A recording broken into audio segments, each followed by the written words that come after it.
Hello and welcome to Unstress. My name is Dr. Ron Ehrlich. Before I start, I would like to acknowledge the traditional custodians of the land on which I am recording this podcast. They have lived here for 65,000 years. We've been here for 230. Well, me not personally, but as a culture, we've been here for 230 years.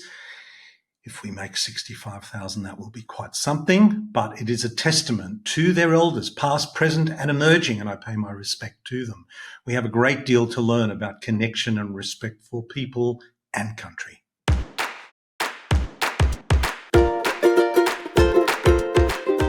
Well, today I have the pleasure of welcoming back Jocelyn Brewer. Jocelyn is a psychologist, a teacher, and a human. This is her own words, who helps individuals and organisations be well connected and mentally fit. And she does it particularly in the context of the digital age we live in. She is also the founder of Digital Nutrition, and she's also a cyber psychology researcher and consultant. We discuss what that actually means in this podcast. Look, it's always good to get Jocelyn back. We live in an age where we are literally bombarded, and it's not getting any easier, by digital media, be it social media, be it news, be it entertainment. We are literally bombarded in it. So how to navigate that is critically important. And I personally don't believe we can hear this message often enough. When I look at my own grandchildren, when I see my own daughters and son-in-laws with their children, I recognise that how we teach ourselves first, because modelling is an important part of this, but teach them how to navigate this world which is increasing exponentially is arguably our greatest challenge. And that's why I love to get Jocelyn back. I hope you enjoy this conversation I had with Jocelyn Brewer. Welcome back, Jocelyn. Oh, thank you so much for having me for the third time. It's always amazing to chat. Well, Jocelyn, I think this is it's a bit like having a heart checkup every year.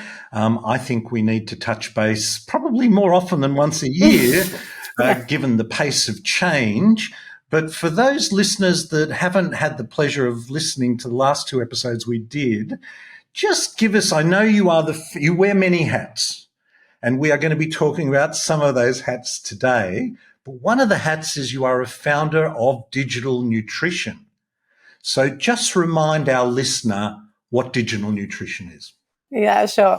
Digital nutrition is simply a positive way of considering our tech use. So it's a philosophy that I have that aligns our tech use to a digital diet, much like we think about our food diet. So we can think about really curating and shaping what we consume through technology, and particularly platforms like different social media platforms, news, all of that kind of content. So not the devices, but the actual things that we do, our screenome rather than our screen time. So getting into the virtual vitamins within our consumption. So it's just really a way to think about our relationship with technology, because we've done so much work on understanding food. So it joins together really nicely. Yes, and just as we can't go without food, there's no way we're going to go without our technology. So learning what we put in our heads, put in front of us, is pretty important. You know, when I read an article just before Christmas of 2023, and it started off with the headline, "Smartphones Obsessions Are Dumbing Down Australian Kids, OECD testing reveals," and I immediately sent you an email and said, Jocelyn, let's get back on and talk about this. And one could argue it might not just be dumbing down kids, but dumbing down the world. What are your thoughts on that? How do you respond to that? Yeah, and it was perfect timing because I had just finished teaching my Screens in Early Childhood course, which is literally all about this, and looking at how childhoods have changed and looking at what technology displaces. So while it can be a nice supplement and can certainly extend when we're consuming the right kinds of activities, can extend our knowledge and it can extend our interests. It's displacing a lot of physical activities. And even in my course, I talk about, well, it depends what device we're using. A TV on the wall, for instance, a little person who might be watching Play School or watching, a whole range of I guess, pro-social, educational sorts of things is probably moving around a lot more. I know my daughter, when she started watching TV, which was, probably 18 months old, she would run off to her bedroom and come back with the costume or the toy or the thing to actually then play along with what was on the TV, as opposed to, say, a smaller device that's really closer to your eyes, that's asking you to narrow in, is quite passive rather than creative. So I guess this whole notion of dumbing down is certainly, I would agree, displacing. And the question I always ask is, what are we consuming? Because there's a really big difference between playing a game that is very, very walks and talks like a poker machine sometimes, those games, versus watching some of the wonderful shows that are being produced specifically for early learners. Yes, well, as the grandparent of 5 children aged between 18 months and 8 years old, I am certainly getting to see what the biggest challenge, I believe, for your generation of parents is moving forward. The other hat that you wear, I noticed, was a cyber psychology researcher and consultant. And I know that you've written a blog recently which caught my attention. Here's how as a cyber psychologist, how do I manage my 6-year-old screen time? So how did you manage your 6-year-old screen time? Yeah. And look, I struggle myself knowing what I know and having done this work for nearly 15 years. It is a total, what it is co-designing, actually, because my daughter is now nearly 7. We have lots of conversations where she has some voice. I have strong barriers, and she'll say, "Why do you get to choose?" And I go, those things come out of my mouth like, "'Cause I'm your mother, and I am blah, blah, blah," all that stuff that you promise yourself you'll never say. But we have a really good way of negotiating this. And I literally talk to her about, like with her healthy eating, what kinds of shows are good for her brain and not so good for her brain, and what she's learning and what she's not learning. Now, I'm really lucky she wants to be a vet. So to be a vet, you really need to work pretty hard, and you need to learn to read. So some of this actually is linked into if you want to be a vet, then we should be watching some shows maybe more about animals rather than kids unboxing plastic toys and all that kind of stuff that's not very values aligned. So we have conversations, and obviously if you've got an 18-month-old or a 2-year-old, you can't have quite those conversations, but you can serve up really specific things in the digital diet and have really clear meal times for technology use. So one of the great things, and then one of the problems, is our devices go everywhere with us. And really we need to learn to leave our devices at home, and not to feel that kids can't be bored or can't sit in the shopping trolley seat and just look around and have interactions without high level of sensory stimulus and dopamine treats, which are usually a part of the online activities that they have. So a lot of it is fostering offline habits just as much as it is about when and where and what we use with technology. Because as you say, they go everywhere, and not only do they go everywhere, but they go everywhere with the parents as well. Yeah. So sometimes it's a bit challenging for a child to attract a parent's attention, isn't it? It can be, yes. So what we see again is that displacement, especially in language acquisition. So if you're having that call and response kind of interaction, which we know is how we develop language. If you've ever seen the still face experiment, where the mother in that instance actually just stops responding, the infant goes into distress because they actually can't get a read on that situation. And everything we know about human communication is, body language and tone, and all of those things give us so much more information than just the words coming out. So we see sometimes with things like sharenting practices, which is where you share your child and your parenting. If you're having that really fun little interaction, rather than just being in the moment, parents are desperate to then get the phone out and then say, "Do that again and show me again," and perform for the camera. And kids learn really quickly that they get positive reinforcement when they do the thing that mum wants them to do, or dad. It's not all mums. However, mums are often the parent who are responsible for a lot of the primary care and then creating and setting those screen limits. limits. So it's things like, my child is not allowed to touch my phone. She knows that my phone is really important for work, that it's a tool, not a toy. And so she knows that my phone is off limits. However, she does get some control of the TV controller. She knows that we do not use YouTube Kids unless I'm in the room with her or we've agreed what she's watching, and that the TV goes off at certain times. I actually have an alarm on my phone and a few alarms in the house that will go off. So she goes, oh, it's 8:15. Okay, we have to do X, Y, and Z. So I guess the old school mantra here is like, you're the parent. You actually need to be the parent. You need to set that up and have non-porous boundaries, because kids have all sorts of excuses for wanting to be online. And quite frankly, it's a gift to parents a lot of the time. In that pandemic, without screens, we would have been in a much tougher position potentially, especially for families who might live in apartments that we don't necessarily have the backyards we used to have.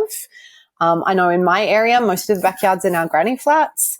The parks, we have issues with, being outside in 40-degree heat on, slippery dips that are made of steel, for instance. So there's all of those issues that then come up with, this is not about technology or what the big tech companies are doing, but how we've really responded as a society to, all of these other geographical and geopolitical kind of challenges. It's big.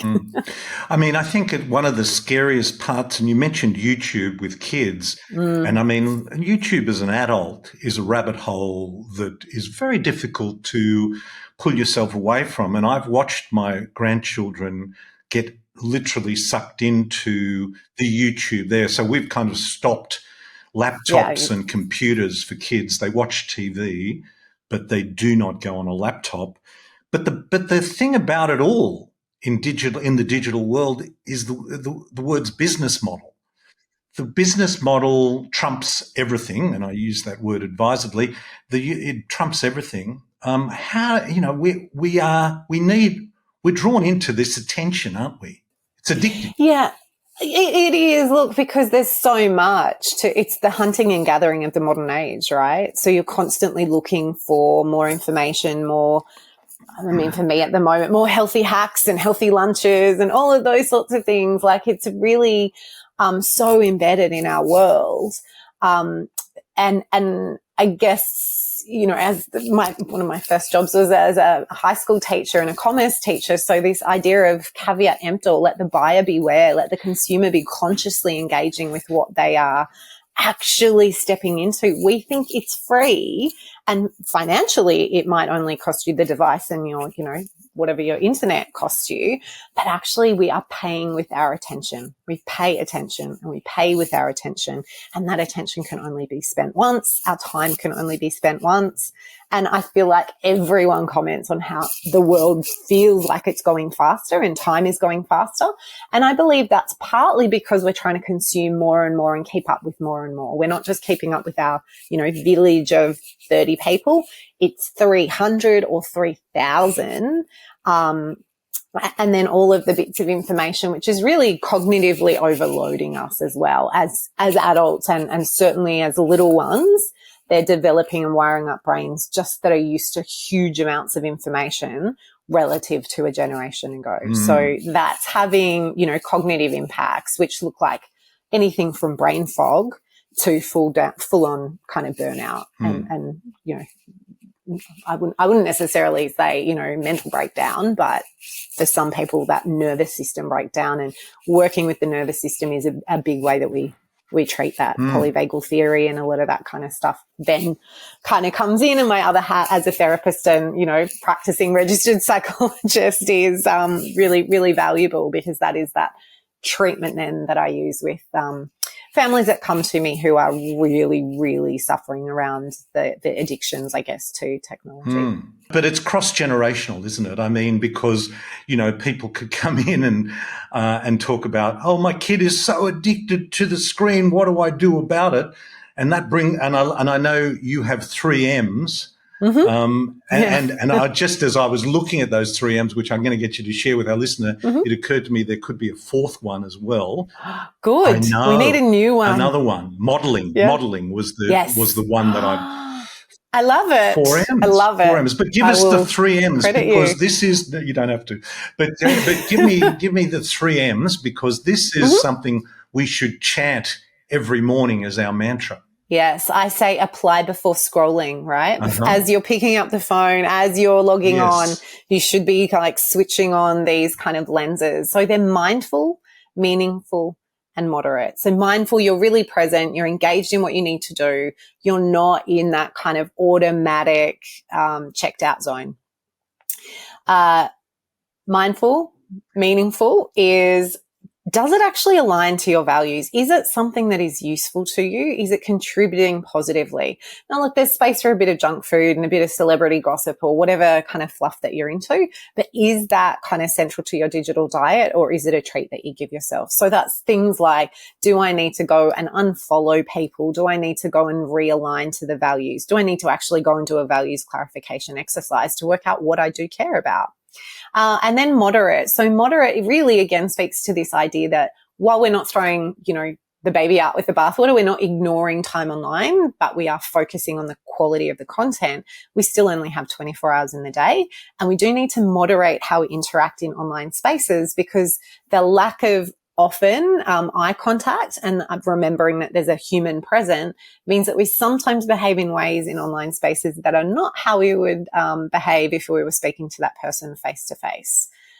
So some of the kind of bullying and online trolling and just icky situations happen because we forget there is another human on the other side of the screen. It's a bit like car rage, isn't it? I mean, some people behave in ways in their cars that if they were face to face with that person, Never speak to them like that. I am totally guilty of that. Totally. And my child calls me out on it. She will say, Mom, that's not very nice. I can't believe that, Jocelyn. But anyway, but the 4th M is modeling. Modeling. I love it. Absolutely. Because that is a really big one. We might complain about our children's use of technology, but hey, who's modeling it?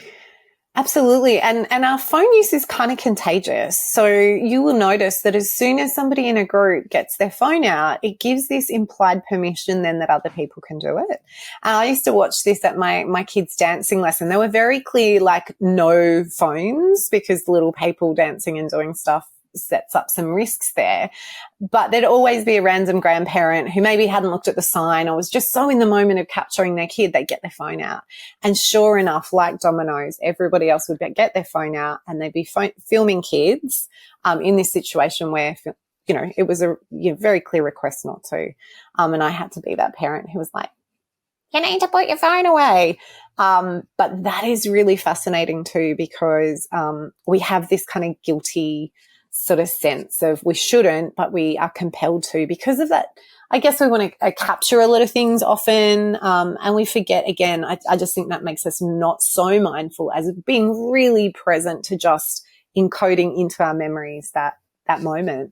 Now, just before we came on, we were just touching on AI because artificial intelligence is a development in the last 12 months that has really transformed. Well, it's been publicly, I guess, launched in the last 12 months. It's been, in existence for 30, 40 years. Yeah. It's just the degree to which once ChatGPT was launched onto, I guess, publicly launched, about 12, 13, 14 months ago, how rapidly that has changed. And I sort of have a joke that every time somebody mentions ChatGPT, I have to have a drink.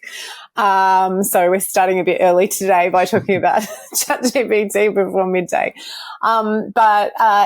Look, it's something that, again, as consumers, we need to be aware of. I just launched an ebook yesterday and literally I put on it, no AI or generative language models or large language models were used in its construction, because I know that a lot of people are just using these platforms to, you feed it a little cue or ask it to do a particular thing and it will most often comply unless you're asking it something nefarious and it has been taught not to, do naughty things to some degree, then a lot of the content that we're seeing, a lot of the even news on some sites are being written by AI. So we really need a whole new literacy around that.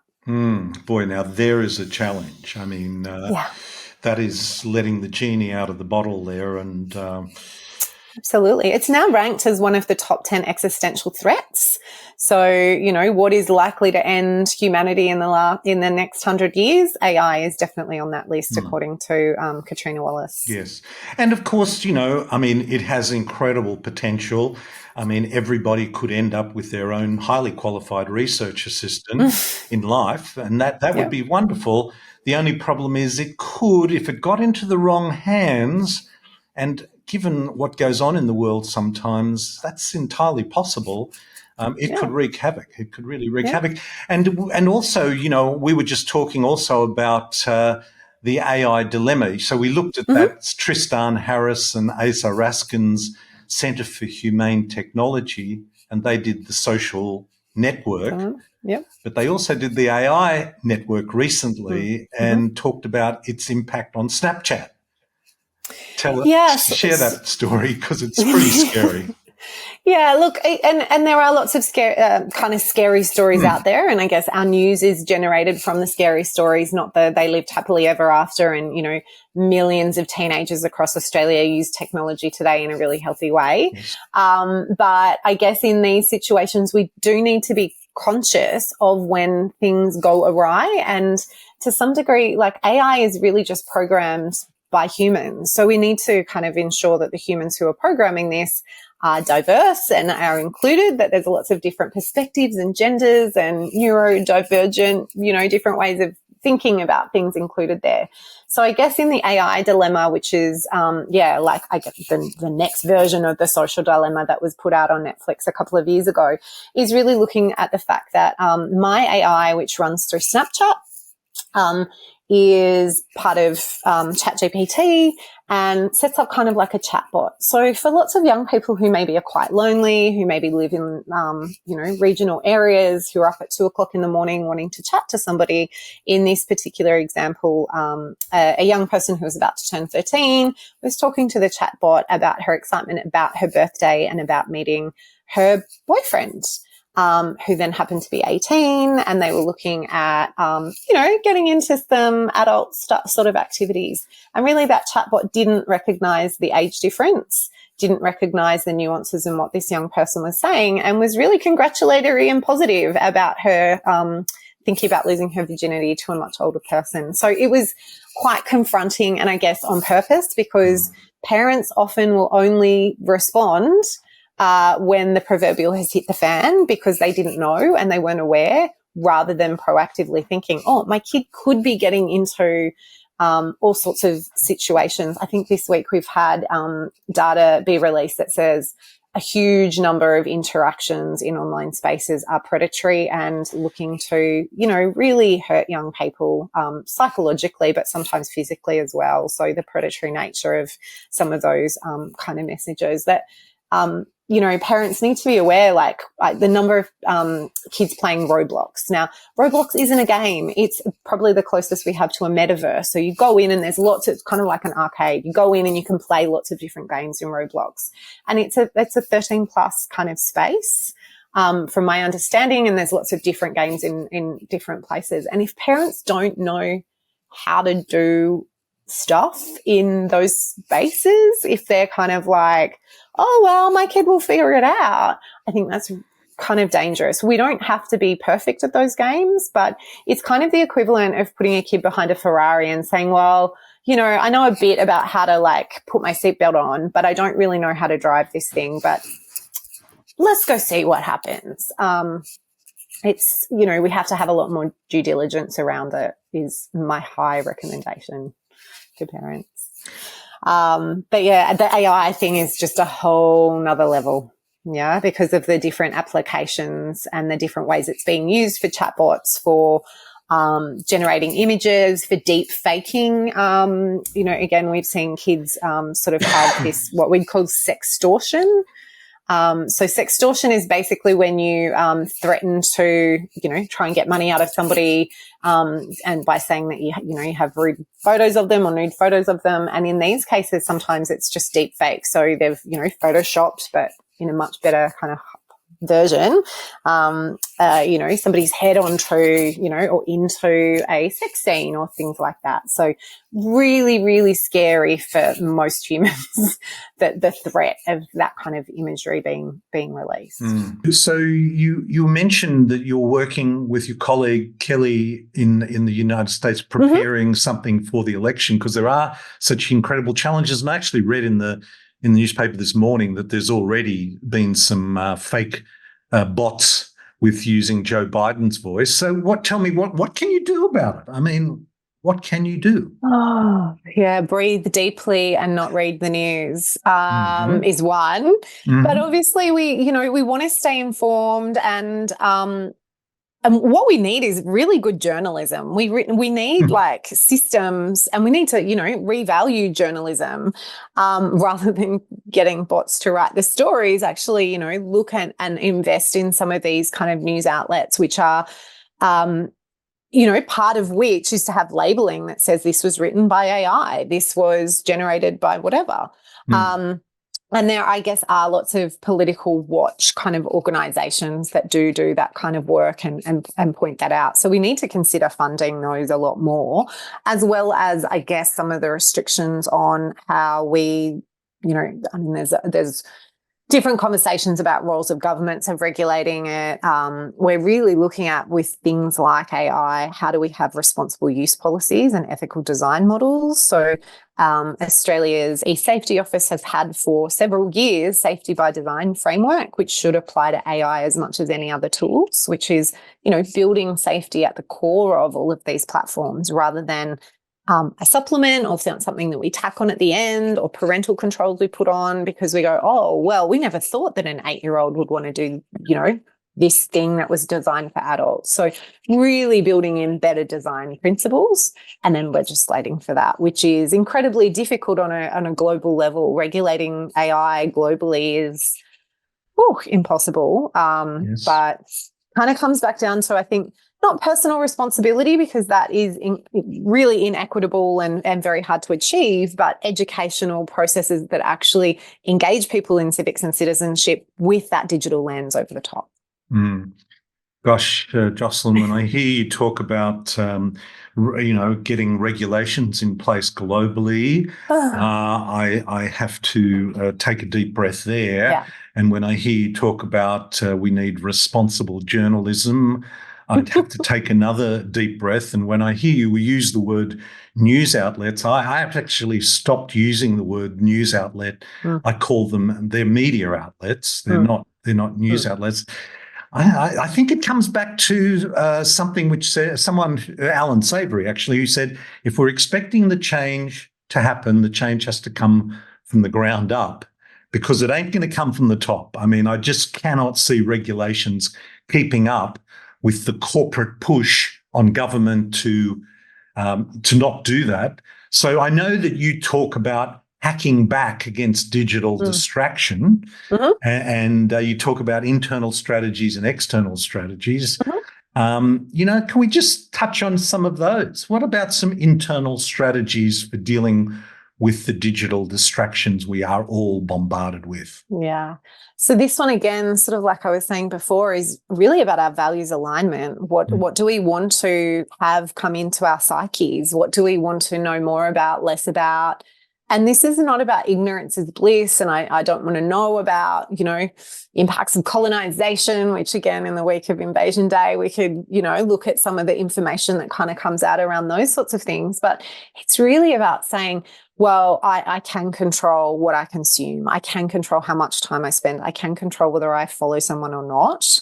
I can also control whether or not I have other kind of ways of, I guess, looking after myself, right? This is about maybe self-care and what our brains can actually deal with, because the expectations that some people have around what their bodies and their brains will do, I sometimes find extraordinary. We are so rest resistant. And a lot of my clients will be like, I just have all of this stuff to do. Why can't I do it? I'm like, because you're really tired and you need 8 hours of sleep a night, which doesn't fit into your to-do list very well. There's external strategies as well. Like I take Instagram off my phone from Monday to Thursday. So I simply don't have it there. I find that really good for my headspace. It helps me get to sleep because I don't have all of these little stories running around. And I also use like time boxing and different other little strategies to support me doing my deep work and focus when I need to focus. So there's lots of tools and, hilariously apps that can support you to manage your tech use as well. So, yeah. I noticed you also include in your prescription there non-sleep deep rest. Yeah. Which I love. I think, big breakthrough by Andrew Huberman and all that. But I think 1,000 years ago it was called Yoga Nidra. But yes, it's a big breakthrough. Pranayama, closing your eyes and going within and not seeking all of these external sources of reinforcement. I mean, one of my personal goals this year is to actually just anchor in and trust the skills and the wisdom that I have accumulated over, nearly 46 years on the planet, rather than constantly be feeling in lack, like I need to go grab the next thing or free download or buy into a membership program, and actually just sit with what's there. So, having done yoga for, 25 years, a lot of that is just sitting with the silence or sitting with the noise in your head and waiting for, it's kind of like a snow globe, right? I find when I'm offline, a lot of that just settles and I can kind of be with myself again. Because just for our listener who hasn't been aware of non-sleep deep rest, it is just really that, being quiet, scanning the body, breathing quiet, close your eyes, scan your body, relax, rest. Yeah. Don't underestimate the power of rest. And just shutting down that one sense, like closing your eyes and not having that visual bombardment, can help free up some, basically mental space, right? If it was a computer, it's like shutting down one of your applications. So giving yourself, and again, give rather than taking, these opportunities to actually honor our neurobiology rather than kind of constantly feeling like we need to whip it into doing more, harder, faster because of, sort of world of productivity obsession we live in. You also introduced me, now people will have heard of FOMO, fear of missing out, but you introduced me to finding your JOMO. Yeah, the joy of missing out. So just knowing I can't be at everything, and actually being at some of the things or, being a part of all of the things is absolutely exhausting. And sometimes, again, doesn't meet your needs, doesn't meet, what your needs, but doesn't kind of fill your cup in the way that it might. I joined a membership thing last year and it was good for a little while. And then I went, actually, this is just not for me. And I jumped out of it. So again, you're limited to that amount of time, and you get to choose where you put your attention and who you spend time with. It's also about the associations that you make. And again, that kind of goes back to some yogic principles around association and, the communities that you build that are aligned to some of those values as well. So I find myself regularly going, this has nothing to do with technology and a lot to do with our humanity, right? Like our psychology. And that's what I find fascinating, because it's easy to say, it's because of my phone. And I think it's a lot more empowering to say, yeah, it might be, but if we step back from that, what can you control? And you can control your values. You can control to some degree the actions that you take that step you towards that. So lots of the principles in acceptance and commitment therapy that pop up there. I mean, I think one of the most liberating things is turning off notifications on the phone, and also unsubscribing. Spending the first 5 minutes of checking your emails is actually just an exercise in unsubscribing from whatever you gave your email address for some purchase that you made that you didn't even remember. I mean, just I have an email address just for that stuff. So I have a completely, Jocelyn's newsletter at blah blah is where I send all of that stuff. So I can, get the 10% off your first purchase, but it's not getting into my really important inbox, which is, kind of drives my life to some degree. So just simple hacks like that, right? and that's what I use to sign up to all of the social media, because once that key email address is out, there's all sorts of hacks. And again, in the news this morning, we have the name of the Medibank hacker being announced, and cyber sanctions being used in Australia for the first time because of these nefarious actors that are part of, bigger cartels and bigger kind of scarier things out there.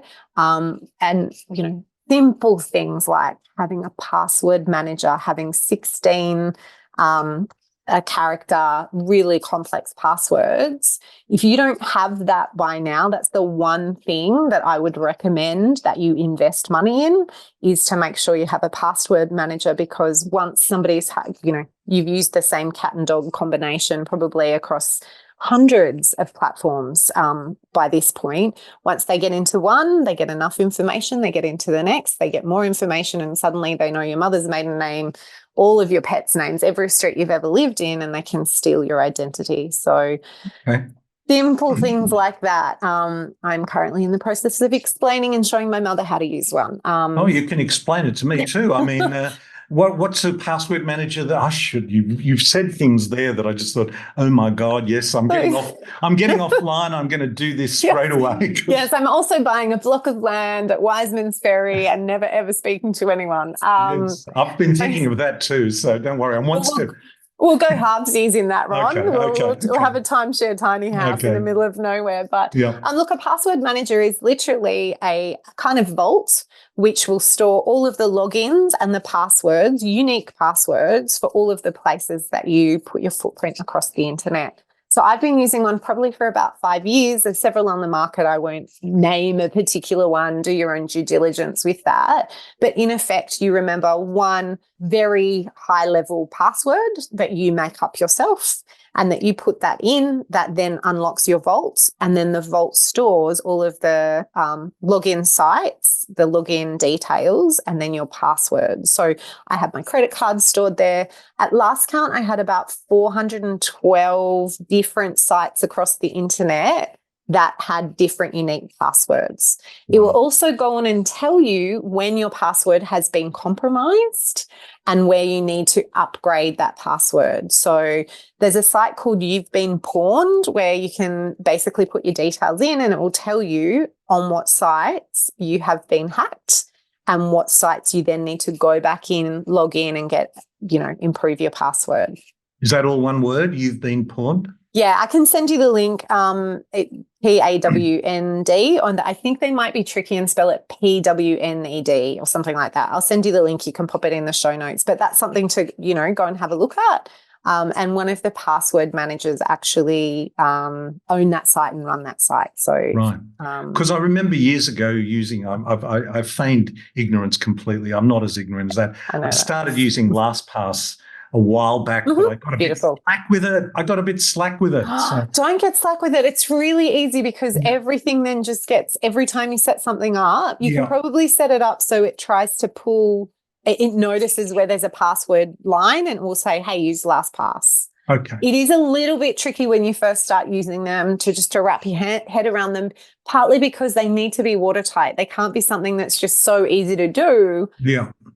That's part of the problem, I guess. And we do need to sometimes up-level those skills and remember how to log in and how to get the extension into it and things like that. So worth the investment. Worth it, absolutely. Look, I know you have so many great resources that you offer people because, and ironically, they're all online, but you can only be in one place at a time. Yeah. You mentioned your Screens in Early Childhood course. I know you have other ones, but I also noticed you've started this Sensible 60, the Sensible 60. Tell us about it. I wasn't going to mention that, but it does work in beautifully with all your unstressed work. Look, this is literally a direct response to a thing called the 75 Hard, which you may or may not have heard of. No. 75 Hard is 75 days hard challenge. I think Tom Gleason should be promoting it, quite frankly, where it's one size fits for you. It's you must drink 4.5 litres a day. 4.5 litres a day? Like, that's a lot for most humans, but it's certainly a lot if you already drink no litres a day. It's a really big step. So exercise 90 minutes a day. Where's your rest and recovery day? So to me, there was just no science, and the headspace, the mindset of it was really gross. So my partner and I last year started doing the Sensible 60, which is 6 domains. You choose one main one, and over 60 days, you slowly, incrementally kind of work towards your goals on that. It started off just as our own thing that we were doing. And yesterday it turned into, and I launched a 41-page ebook, which walks you through the processes, some of the reflective processes that I do, and also the preparation processes. So for people who really want to change their nutrition, it's impossible to do unless you change your ability to cook. For me, I need to learn how to be innovative with food and to go back to valuing spending time with that. So you need a plan around it. So that's just launched. The ebook is free. There's a free webinar that goes with it to walk you through. And then there's some coaching if you wanted to get the supported 60, where I actually help you set that up and then help you make it happen. And there's potentially the connected 60, because a lot of what I'm noticing with women that I work with, and even myself in my own community, is the loneliness that people are experiencing, where our friendships have fallen apart, the world is really busy, but we're lonely. So I want to do the connected 60 next. But fantastic. Slow and steady, Jocelyn. Well, this is part of the irony of our digital world, where you can literally have thousands of friends and likes, but you could be as lonely as, and loneliness, particularly after the pandemic, was shown to be equivalent to having 15 cigarettes a day. So not good for one's health. No. But that is on your website, jocelynbrewer.com, yes? Yes. Not .com.au, Jocelyn Brewer, one word, .com. That's it. Thanks. Jocelyn, it is always such a pleasure to connect with you, and such a wonderful reminder of our ability to take control. And with so many of your resources there, we will, of course, be sharing those with our listeners. Thank you so much for today. Yeah, awesome. Thanks again. Well, as I said, I love getting Jocelyn back as a regular guest because I do believe this is one of our greatest challenges, how we interact, how we utilise media, digital media, and how we moderate it as well. Her 3 M's, which I think we've expanded into a 4th if you have children, is to be mindful, to find meaning, to moderate your use, and the 4th M is to model good behaviour. I love also the sensible 60s. Now, you can go onto the site jocelynbrewer.com or look at digital nutrition to find Jocelyn's material, her courses. And, she talks about how to hack back against the digital distraction with internal and external strategies, but introducing the sensible 60s. And I love this because it's so Jocelyn. A 60-day journey to shape your lifestyle positively and sustainably without the dude bro BS, by psychologist Jocelyn Brewer. Anyway, we'll have links to all of that. I hope this finds you well. Until next time, this is Dr. Ron Ehrlich. Be well. This podcast provides general information and discussion about medicine, health, and related subjects. The content is not intended and should not be construed as medical advice or as a substitute for care by a qualified medical practitioner. If you or any other person has a medical concern, he or she should consult with an appropriately qualified medical practitioner. Guests who speak in this podcast express their own opinions, experiences, and conclusions.